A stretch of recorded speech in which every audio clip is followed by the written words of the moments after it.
Well, hello again. Welcome to Horror in Detail. Today we are going to share Wendigo encounter stories. First story. This story was shared by u/Tobiak, so credits to him. I encountered a Wendigo while making a remote border crossing. We've got crows back at home. In my town we see them every day. Sometimes solo, sometimes in a group. I am well aware that a group of crows is referred to as a murder, but despite this ominous label, they're pretty shy and generally fly away at the first sign of danger. But the pair of big black birds circling the point across the lake were something else entirely. I know that around the Canadian border ravens become more common than crows, and this is what I suppose they were. But these were really big, too big, possibly bigger than an eagle. And as they circled the point, the calls they made were unnerving. Nothing like the caw of a crow, the sounds were screeching drawn-out croaks, as though to make sure that every creature on the lake was aware of their presence.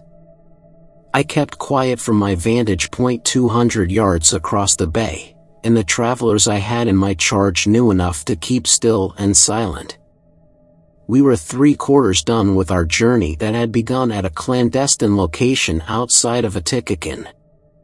I never thought I could become a smuggler, but here I was, tucked under ancient white pines with a man and woman who were essentially strangers to me. They watched the huge birds with me, whispering back and forth in their native language. I don't know what they were saying, but the look in their eyes showed their fear. And these people have seen things in their homeland bad enough for them to leave with nothing more than a few possessions, and then give all of their money to a stranger who arranged for me to take them through the wilderness to cross the most remote section of the largest unguarded border in the world. Traveling by canoe along a route that my ancestors have traveled since long before there was a border, we had crossed the imaginary line last night. And by this time tomorrow I planned to load them into a van that would be waiting at a trailhead near Ely. This was where we would part ways. For now we were preparing to break camp at a campsite known only to me. I carved it out of the timber a few years ago, and it is able to conceal not only a tent but a canoe as well. There's not much canoe traffic this time of year, but I was doing a final check to make sure the coast was clear when the birds showed up. Figuring there must be something along the shore holding their interest, I fished my binoculars out of my pack to get a closer look at the sinister pair. To the naked eye it looked like a typical rocky point on a shield lake. A smooth rock shoreline gave way to a stand of sparse bulrushes with a couple of boulders. One of the boulders didn't look right. I realized that I was actually looking at a dead moose that had floated up there. Likely a casualty from the moose season that ended the week before. That explained why the pair of birds were circling, and I pulled the binoculars away to study how the birds were behaving. They took turns swooping down low over the moose and then soaring higher than the treetops and letting out their disturbing calls. Then there was movement in the trees. I pulled the binoculars back up and focused in on the mix of birch and fir that was along the shoreline. At first I thought it was a bear, coming down to take advantage of the dead moose. But this was far taller than a bear. Then I saw the antlers. Some smaller trees parted, and then what at first I thought was a moose stepped to the water's edge. I've seen hundreds of moose in my time up here, but what I was seeing now didn't make sense. Sure, it had antlers, and it was tall like a moose. But it was mostly without fur, and the color was all wrong, more of a sickly pinkish gray than the dark brown you would expect of a moose. I could see its ribs. And its front legs weren't really legs, they were more like long, gangly arms. Arms that ended in long bony fingers. Even though I was about 200 yards away, I could see the glint of fangs. It stepped from the trees to the water's edge. It paused and looked up at the circling birds. It let out a scream that hung in the air. One of my travelers let out a whimper, and I put a raised finger across my lips. I knew we were out of sight of what any typical animal or person could see, but this was far from typical. I flashed back to many years before when I stared wide-eyed at my grandfather as he told stories around the campfire. Flames flickered and birch logs crackled as he described an evil spirit called the Wendigo. Many generations ago, a lost hunter turned to cannibalism to survive, and his evil deed transformed him into a horrific beast.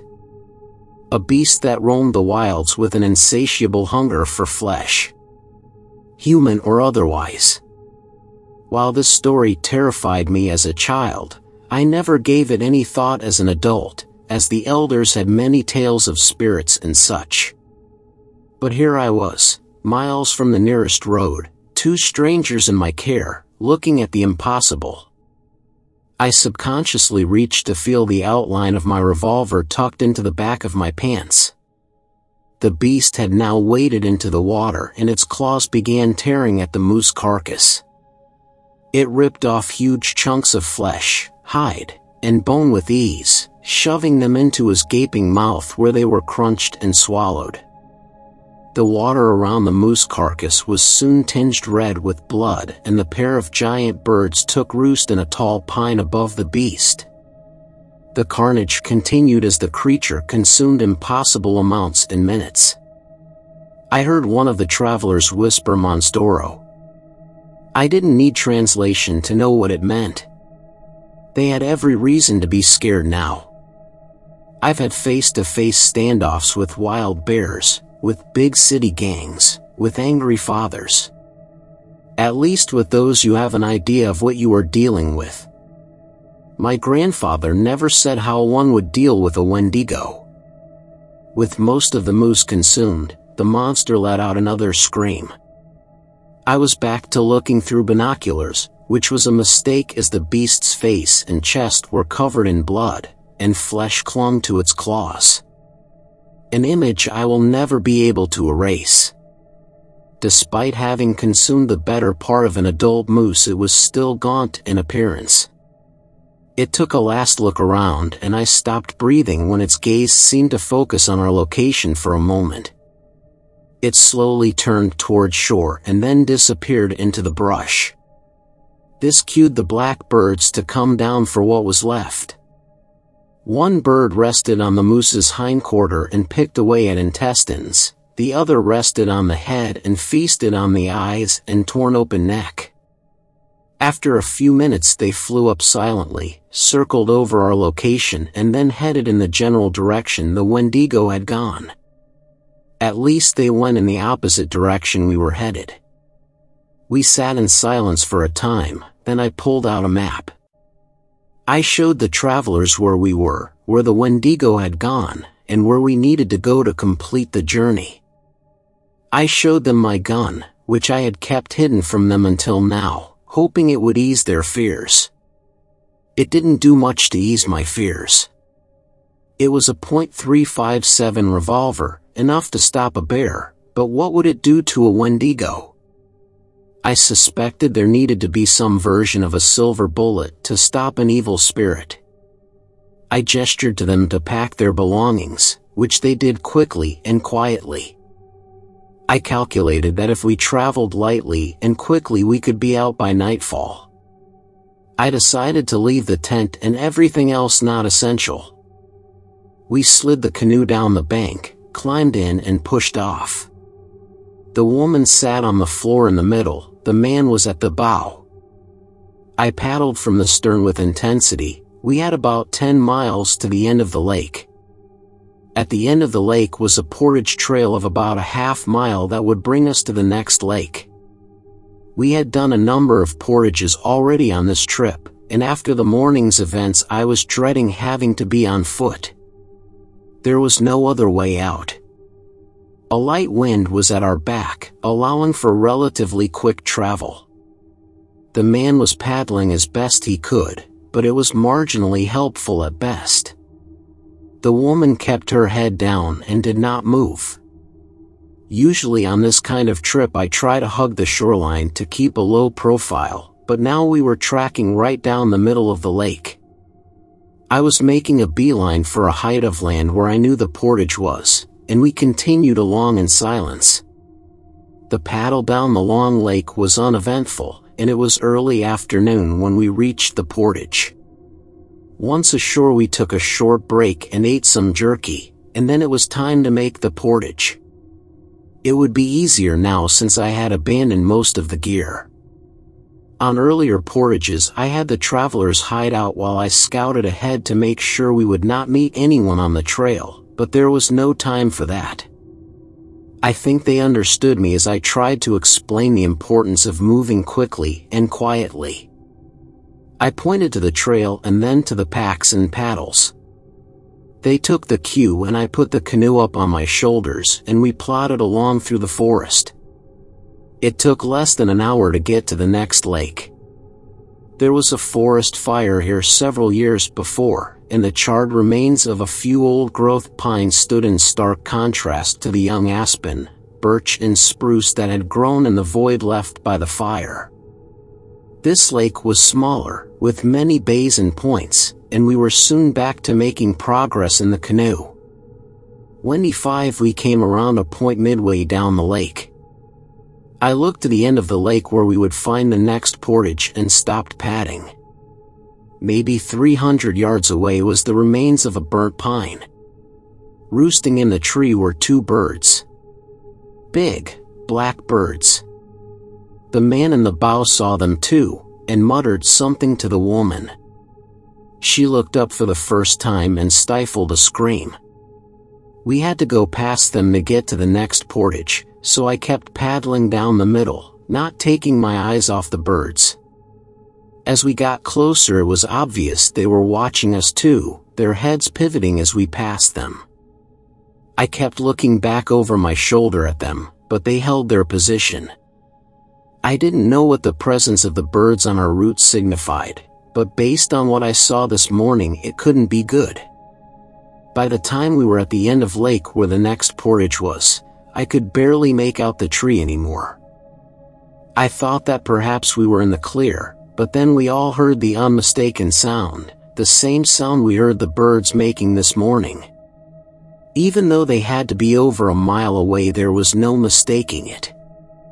The long, drawn-out croaking continued for a minute, then it was silent again. I paddled toward shore so hard that the bow slid 2 feet onto the bank. "Go! Go! Go!" I yelled. The travelers seemed shocked at my yelling, as I had not said anything to them in the few days we had been together that wasn't a whisper. They both scrambled out of the canoe, grabbed the gear and headed up the path. I again wrestled the canoe onto my shoulders and followed. We still had another lake to cross after this portage, then it was down a creek to where we were to be picked up in a remote parking lot at the end of a forest road. We would be early, but maybe I could get a cell phone signal and get a call or text to the driver. Or maybe we could hitch a ride with a tourist. Any concerns of being intercepted by authorities has now taken a back seat to getting out of here and away from that thing that for all I knew was making its way south toward us. Since we were closer to an access point, this mile-long portage was well traveled and we made good time. The first half was up a slight incline, then it went down much more steeply to the next lake. We reached the top and paused for a quick rest. I set the canoe down to catch my breath. The crest of the trail allowed a good view of the valley ahead. It also allowed a good view of 2 huge, black birds that were circling above the treetops. The woman was not able to stifle her scream this time, and this prompted the birds to start up with their ominous calls. In the distance we heard another sound. It was a scream that could have only come from the horror we had seen this morning. While I felt a certain amount of responsibility to the travelers, my concern for them was waning.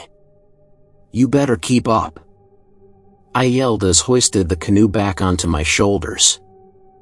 I headed down the steep trail as fast as I could, and I could hear the travelers behind me, stumbling, but not falling too far behind.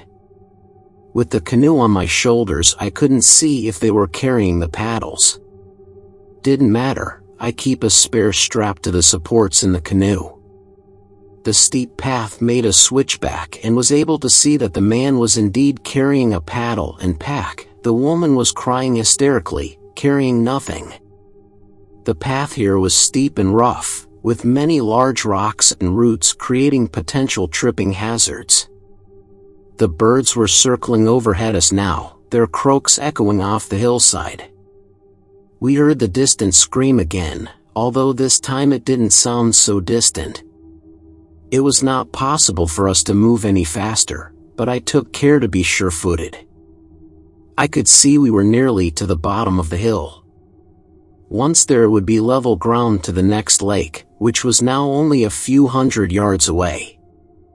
I made it to the bottom of the hill where the well-worn path went through a series of large roots and then turned to dirt. Once to the dirt, I flipped the canoe off my shoulders and let it land on the hull. The travelers were coming up 50 yards behind me.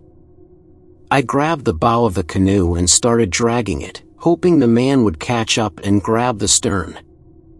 I started to yell at the couple to hurry, but I was interrupted by another scream from the beast. It was coming from our right, and I could now hear branches breaking and what sounded like breathing and snarling. There was no reason to think that the lake would offer refuge from this thing, but it seemed like a better option than facing it here on the path. The man was almost caught up to me, but he stopped to see where his partner was. She had tripped on a root and was now screaming, not sure if it was in pain or terror. Probably more terror, as the Wendigo had broken through the brush along the trail and was now 50 feet behind her. She looked back at it and let out what she meant to be a scream but came out as a yelp. The beast was on her in seconds, and it picked her up over its head and slammed her to the ground. The man dropped to his knees, watching in horror as his partner was torn apart and devoured. Wendigo resumed dragging the canoe as fast as I could, not looking back. The beast let out another shriek, then there was a scream that I presumed to be from the man. I tried not to think about the snapping and crunching sounds I could hear from behind me. The next lake was now in sight, and even though my entire body wanted to quit, I was now running. The shoreline was sandy, and I ran right into the water, allowing the canoe to float past me. I hopped in when the back seat was even with me, and in one motion pulled the tag end of the knot that held my spare paddle in place. A few quick strokes and I was 20 yards from shore. The screams of the beast continued, and the black birds that had been watching the bloodbath from treetops now were starting to swoop around me, getting closer with each pass. The Wendigo was now on the shoreline, and it let out the loudest scream of all. It stepped in the water to its knees but stopped, gesturing with its long arms and howling at the sky. Not knowing what to do next, I pulled out my revolver. At the end of this lake was the outlet stream that would lead me to a bridge. For the moment I felt safer where I was.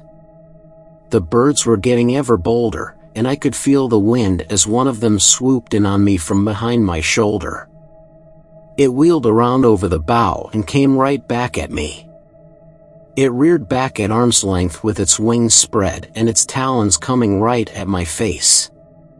Taking advantage of a perfect opportunity, one pointed the gun barrel at the bird's center and pulled the trigger.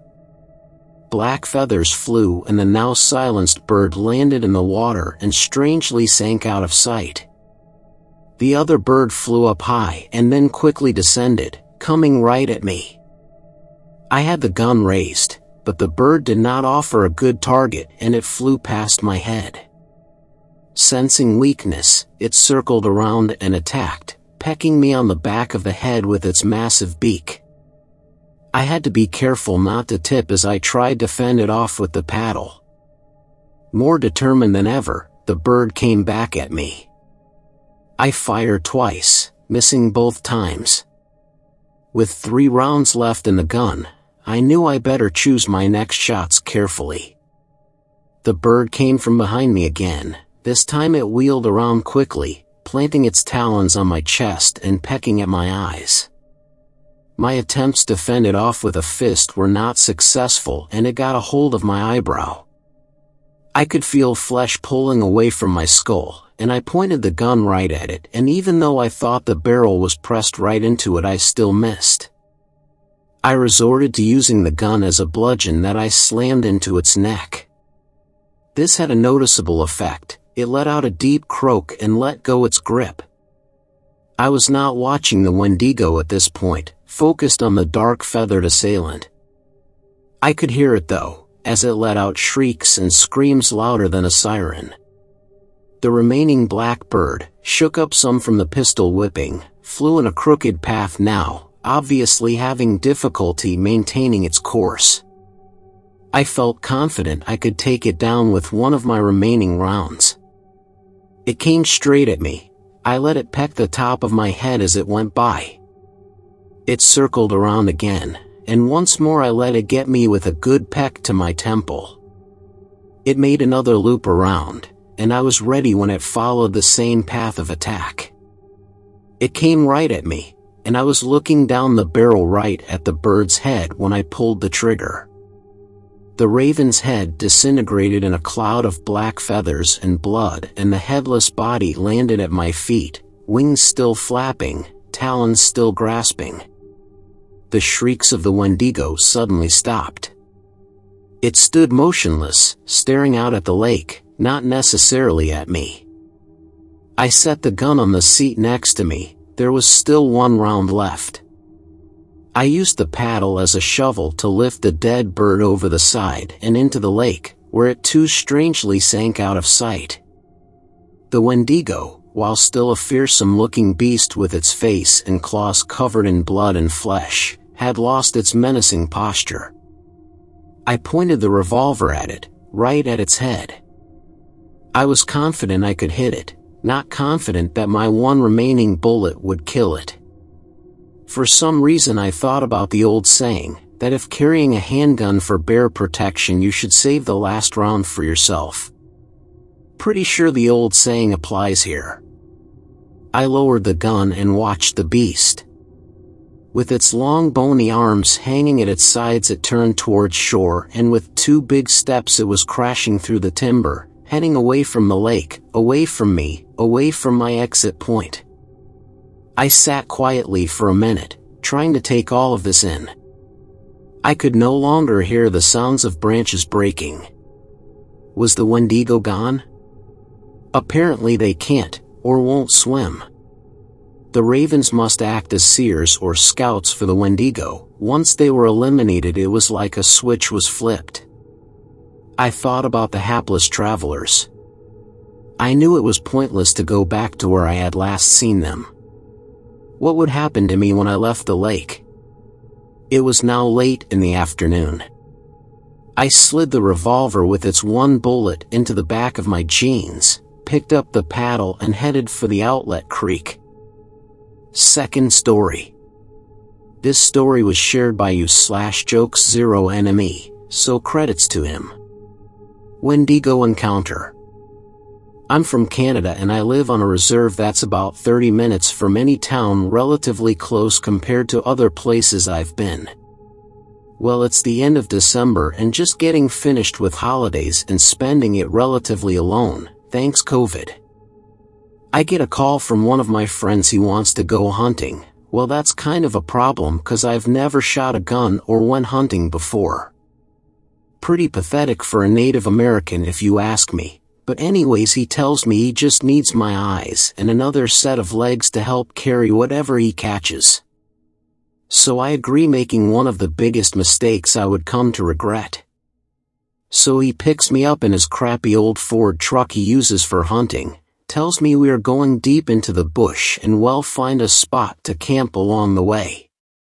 So we drive about 20 minutes into the woods following what little road is left, and we get to a point where we have to continue on foot, We unload our gear and supplies and carry it till we find a nice clearing with room for everything. After we set up camp, we begin our trek into the woods, going farther than I had gone before. Saw a couple of bucks and rabbits, nothing too spectacular. So we keep looking cause he wants the big daddy buck, and we come to this other clearing much larger than the one we are camping at, and something about this part of the woods just feels off. It had a heavy feeling to, like the air was thick, and just a disorienting aura about this place. But we hadn't caught anything yet and were getting hungry, so we spot a rabbit in the middle of this clearing. Buddy lines up the shot and bam, we have dinner. So being the one without the gun, I go to get our little dinner in the middle of this clearing, and I notice something odd, that it's a perfect circle. No tree stumps, no sign that any human had made this gigantic circle. I also happened to notice what looked like claw marks on the trees surrounding the area. Buddy said it's from bears sharpening claws and marking territory, but the marks were so deep into the trees it seemed off. Anyways, it's dark out now and we are back at our campsite eating and talking about how crazy this pandemic shit is. I also brought up the clearing we were at and how weird it felt to me. I wanted to know if he felt like that too, or if I was just exaggerating. My anxiety makes me do that sometimes. To which he said yeah, he noticed the change in the air too, and said it made him feel dizzy and worn out, but he also said it just could have been from the long day we had. So on that note, it was time for bed. We both slept in same tent. It's the middle of winter and bundling up can only do so much, plus he was like a brother to me. It had to be around 1 a.m. when we both woke up to sound of the most horrible scream I'd ever heard. What that fuck was? That was my first though. I'm guessing my friend was thinking the thing as he looked at me with fear on his face. I know, because I was afraid too. So he grabs his gun, loads a round into the thing, and we just sit there for a while and listen. Now I know my friend is at least safe. He's got a gun, but I have nothing. Fear and my anxiety start getting the better of me, so I ask where's the hatchet we used to split wood. Out there by the fire, he said, so I tell him I'm gonna open the tent, grab the hatch, and when I jump in you seal the thing back up. I open the tent and as fast as I can bolt to grab that hatchet. As I go to turn around at hatchet in hand, I'm quickly greeted by my friend shoving me down by the back of my neck. He put his finger up to his mouth to tell me to be quiet, and we listen. In the distance I can hear the slow sound of crunching snow and a faint high-pitched guttural growl. Now I'm in full panic mode. We don't even have to say anything to each cause we both know our hunting trip was over and it was time to leave. All we had to do was make it to the truck, in the dead of night. It sounded so easy. But it was not, and I knew it from the moment I heard I'm going to fire a warning shot. Before I could even open my mouth to tell him no, it was too late. The shot rang in the distance, and for a moment there was silence. Then we heard it, a scream so soul-piercing it felt like it lasted forever. It definitely echoed and lingered much more than this gunshot did. It was petrifying. I'd never heard such a haunting scream before that I was literally frozen in fear. Then we could hear whatever made this scream was charging right for us, with the sound of crunching snow getting closer and closer. We looked at each other and just ran in the direction of the truck, frantically sprinting, calling out to each other to make sure the other hadn't fallen behind. We're almost there, we kept telling each other as we were weaving through trees, making a beeline to the truck, trying to ignore the sound of this growl that sounds like it's right in my ear. But I can see the truck, we're gonna make it, we're getting out of here. As we come up to the truck, my friend makes it to his side and unlocks both passenger and driver's side at the same time. As I open the door, he does too at the same time, and then he's gone in a flash of white. This thing had gotten him, ran at him with such force that when it tackled him it shook the truck side to side. I stood there in shock. I call out to him, but all I can hear are screams and a couple gunshots, and then dead silence again. I know in my heart that my friend is dead, and so am I if I don't get the fuck out of here. I go over to the driver's side and find the keys on the ground. He must have let them go when he got tackled. I hop and start the damn thing, whip it around in the direction I needed to get out of here. Then I saw it. Skin as white as snow, completely hairless, eyes that had sunken into its head made dark circles around eyes that were just as white as its skin, no nose, teeth so jagged and sharp shined with the color of blood, and its lips looked like they had been chewed off, so all you're staring at is teeth. Its body was so disproportioned, long lanky limbs. This thing is blocking me from leaving, but I'm getting out of here no matter what. I floor it with the tires spinning. I shoot forward and so does it, screaming that blood-curdling scream as it charges at me.